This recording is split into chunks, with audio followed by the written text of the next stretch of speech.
Johnson, and you're listening to the Audio Description Narrators of America Know Your Narrator series, Beyond Your Narrator episode. Today, we're very happy to have Madeline Bough with us.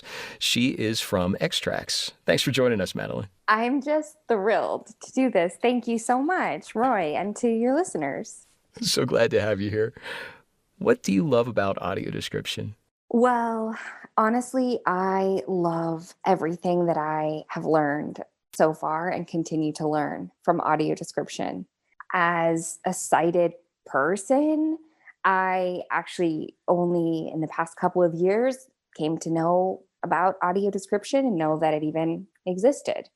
And then as I learned more and more about it and listened to people in the community who are actually listening to audio description, watching shows with audio description, or being the audience for these shows, I've learned so much. And it's an amazing, rich, nuanced, sort of just really amazing niche craft, actually, I think, in the voiceover world and in the world of accessibility and diversity and all those kind of buzzwords that we hear now. It's actually a really amazing service that I now feel should be offered across the board for a lot of media. Sounds like a perfect storm with all those different angles, the diversity and the accessibility and even voiceover. All those nuances are there. I'm curious if you could share, if you're comfortable with it.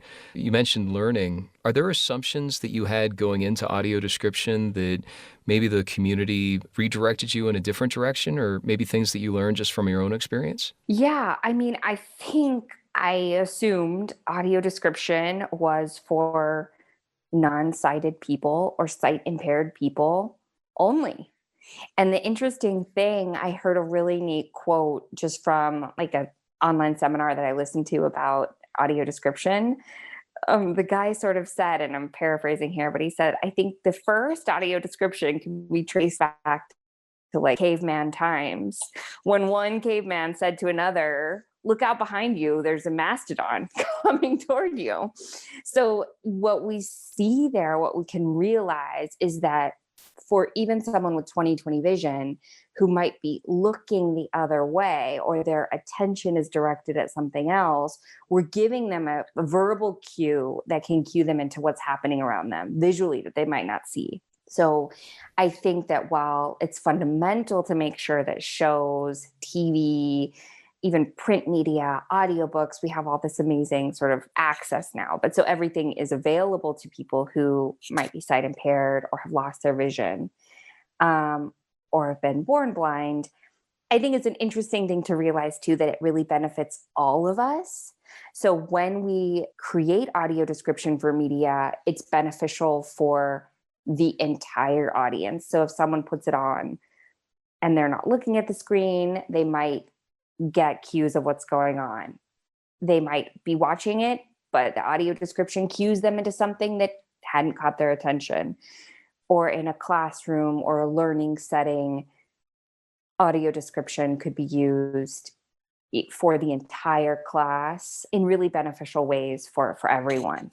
I love that you talked about nuance earlier. When it comes to creating audio description, specifically for TV shows and movies that have a story element to it beyond something that would be like classroom learning, so specifically for entertainment content, can you talk a little bit about the nuance and what that means to you? Absolutely. So mostly what I've done over the past couple of years is produce audio description for top streaming, entertainment services, really amazing content. And I've consumed a lot of it too, just as research and for enjoyment.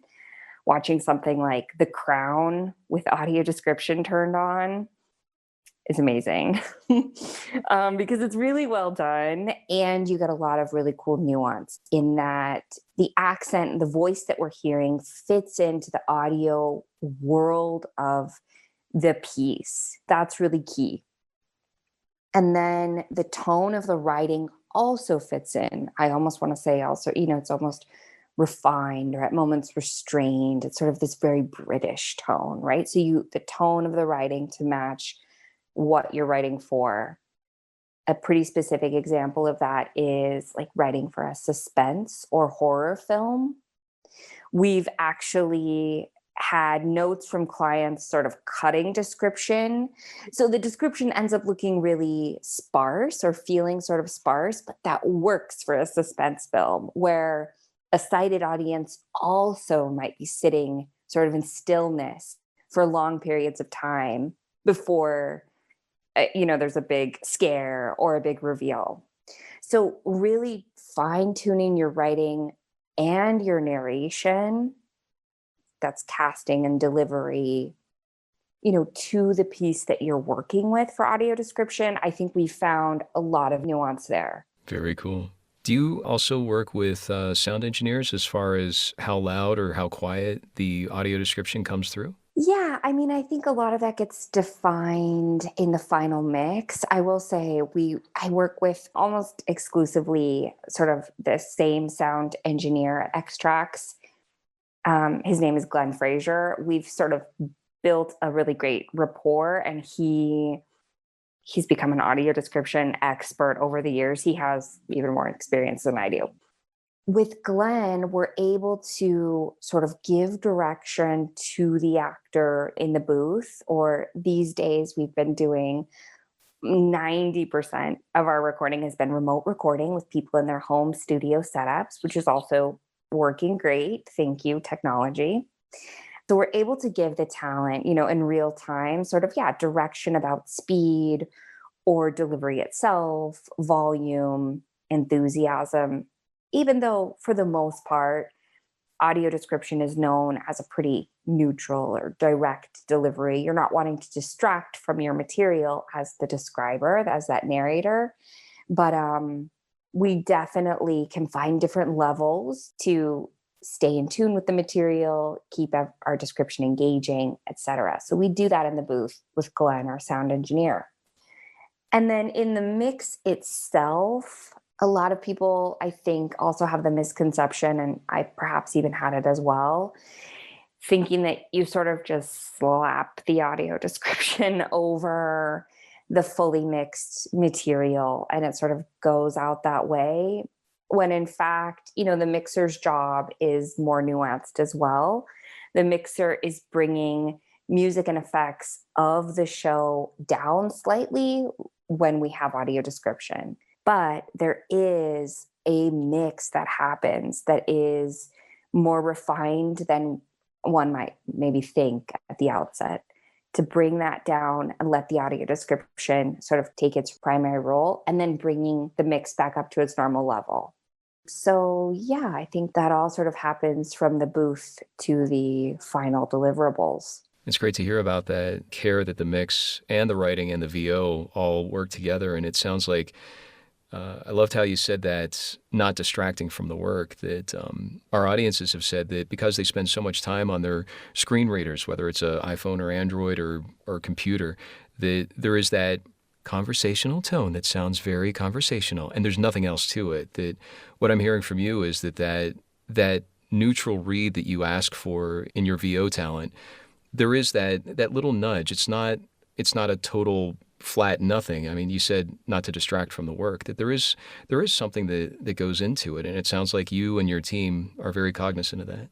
I think in its best iteration, and again, I wonder if you could maybe tell me a little bit more about the feedback you might have from your audience, because you probably have so much amazing insight just from doing this podcast and really receiving feedback from people who are seeking out audio description, audio, are turning that track on every time they consume media or listen to an audiobook. That's really what they're seeking out, is audio entertainment.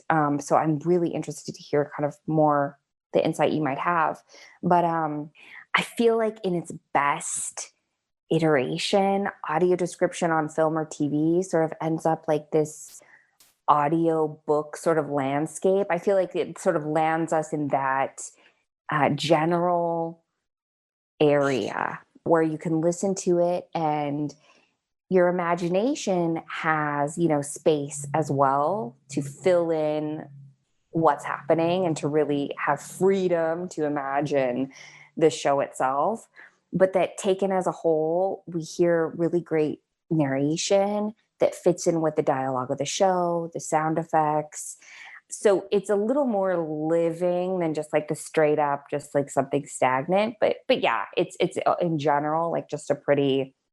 We don't want anyone to like overact, to act at all when they're doing their audio description. It's pretty straightforward. That's our goal. And it seems like specifically when it comes to our audiences, if they're thinking about the narrator during the show, then the narrator isn't serving the story. The narrator needs to be serving the story so that the audience can focus on the story, whatever that means. And it sounds like that fits into the piece, really coincides with your approach.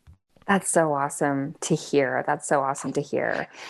Have you been sort of engaging with this medium and this audience for a long time now? Oh, the tables have turned. Yes, there's been this. I'm sorry. I I'm love just it. so curious. This particular podcast has had, at this point, close to 70 interviews from both blind and sighted professionals in audio description. And as far as our audience goes, just in the U.S., we've got nearly 30 million blind and low vision Americans. And each of those blind and low vision Americans has a friend or a family member that's been exposed to audio description. So the market share is there. And I find it fascinating that these streaming services are outside of the requirement. They're outside of the mandate. They're outside of the law. And they're opting into this. Now, whether that's because of blind organizations petitioning them behind closed-door meetings and getting them on board, maybe it's a cultural shift when it comes to accessibility being more prominent in the last few years, or if it's just them recognizing market share and seeing that there is a value here. What I'm noticing is that our audiences are becoming more sophisticated in the sense of two or three of them, they are very proudly calling themselves audio description snobs. And it, in the best sense, it's like, Absolutely. yeah. So it's exciting to see. Personally, I'm a voice talent, and my reads have changed and evolved because of me paying attention to our blind and low vision community who use audio description and saying what works and what doesn't work. And I've evolved. And, with all the training that I've had, this is a very specific kind of nuanced read, as you had mentioned earlier, that it has to fit into the piece and finding that sweet spot. It's not less of a performance. It's more of a high wire act and finding that balance. And I think our audiences are thrilled to hear from people like you and other experts, whether it's writers or engineers or other voice talents, and how representation matters within the voice. And all of these elements are now in the conversation, which is so much more than just how many shows have audio description, that our audiences are now recognizing that quantity is essential and it's very important. And audio description quality and excellence has to be there too. And there's no excuse when there's $1 million episode television shows that are coming out. Yes. And the writers are so amazing too, right? So having writers who understand that indeed this is a very sophisticated audience that they're speaking to. And knowing that, writers have guided me, our best and most experienced writers have just, guided me to see, we're never dumbing anything down for our audience. We say what we see. We don't have to over explain. And then the audience draws their own conclusions. And it's just amazing. There's just such a level of talent there and restraint sort of to just really acutely describe and to not overly put your own interpretation on it. So that's been amazing. And then the talent too, so to not just have a white lady describing every show, right? Or a white male voice talent, right? And nothing against white male voice talent. but I've had clients sort of say, well, this features, South Asian protagonist, let's get an audio description narrator who's also South Asian. So I feel like the levels are just there. There's really no end to how much you can kind of fine tune this. It's definitely worth doing. It's amazing. Could I ask you about a specific challenge that you're really proud that you overcame in your career in audio description? Um, Interesting to say proud. It's such a team sport, right? I think as a producer, like you sometimes get mixed up with like, oh, the ego, or even as an actor, or just like, oh, well, I did this. I'm constantly reminded like how much I just need other people and rely on other people to make any of this like happen on a good level at all. But there's a project we're working on right now, actually, and it's audio description in Armenian. And that's the first time I've ever produced that. And it's been a huge challenge and it's been such a learning experience. There's not a robust audio description industry in Armenia at all. Some countries, as you probably know, have more of a developed sort of audio description community than others. And just like the numbers you cited here, I'm sure that in every country there are people who will use and seek out audio description. But some countries are a little further, a little behind than others. So to find a writer, someone who would understand audio description and also be able to translate that literally into Armenian, to find voice actors who can read and speak the certain dialect we need of Armenian. I didn't even know there are multiple dialects. Like, this is the ignorance level, right? So Eastern versus Western dialect. It's been awesome, but it's been such a learning experience. And yeah, I'm just really happy to say we have a really great script now and 3 really amazing voice talents. And we're recording today in an hour and a half we start. So that's something I'm really excited about, the team effort that is coming to fruition. And the two things that you've emphasized so much from the very beginning of this interview is the learning, the growth that you as a person and you as a company are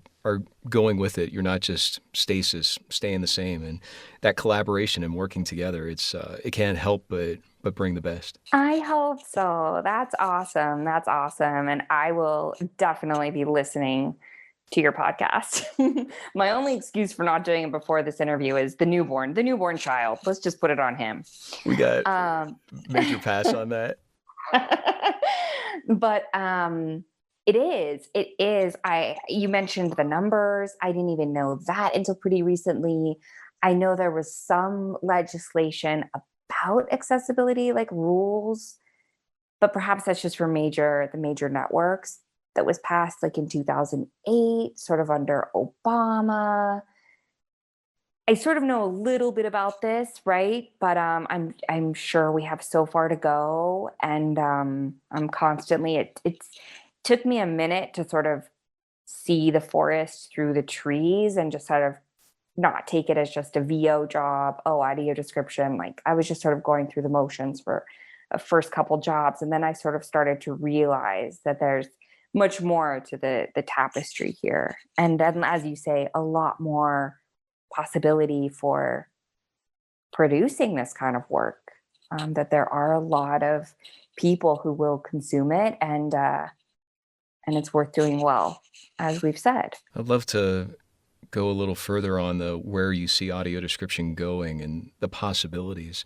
Now that you've experienced so much audio description, where would you like it to go if you could have your dream world? Wow, that's a great question.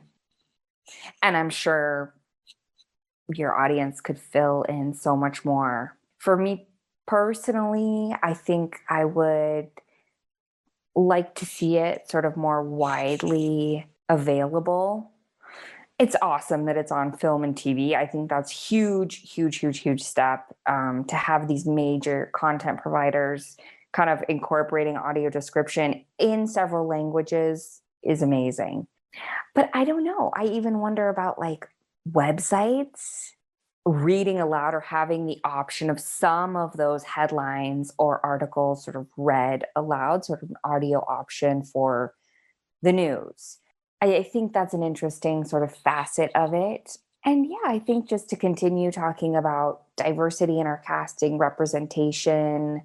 And then I also would love, and I know these panels and conferences exist, but I also love getting feedback, on the work we've done and really kind of putting the ball back into the court of the people who are listening to audio description and know it so well and know what we can improve.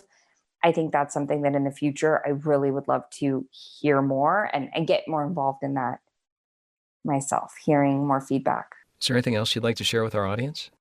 Just thank you so much for just doing this podcast and being engaged and teaching people like me who are producing this work and really do want to learn and keep improving and collaborating with these great content providers, and just so we can all keep vegging out, Netflix and chill. Just we can all keep getting through this time with art and with creative endeavors, and all sort of have a seat at the table. I think that's really what I would just say is thank you. Very cool. How can people reach you? Either on social media or website? Yeah, I have a website, which is madlovemedia.net. And that's sort of just like my contact there if people wanted to reach out. I'm on LinkedIn. Funnily enough, like I feel like I find a ton of people on LinkedIn. I don't know if you find that, but I'm there. And that's it. I'm not really on social media very much, but X-Tracks and Wildwoods, the wonderful studio I collaborate with for all of this audio description work, we're an NP3 partner with Netflix. We're on their website. X-Tracks and Wildwoods has their own website. So, we're around if you are looking for more information on audio description, or you're a media creator, content creator who wants to produce audio description or want to give us feedback on audio description. We're definitely out there. Thanks so much for joining us, Madeline. I'm thrilled. I'm thrilled to get to meet you.